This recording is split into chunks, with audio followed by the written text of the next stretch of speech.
What is brain hemorrhage? When does it happen? What are the reasons for it? Why does it happen?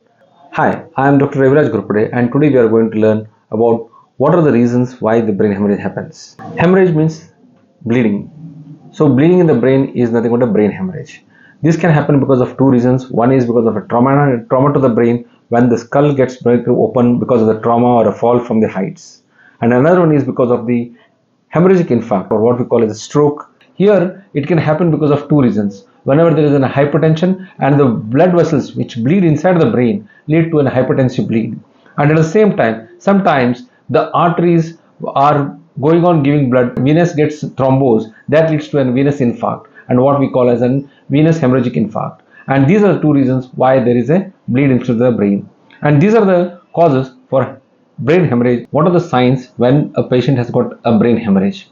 If in case of a patient is involved in a road traffic accident, then you have to look out for signs where first thing is whether patient has become unconscious.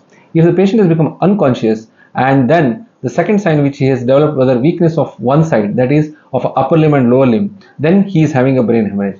And third thing is if patient had a seizures or fits in front of you and where there is also a facial drooping, then you have to realize he has got a brain hemorrhage.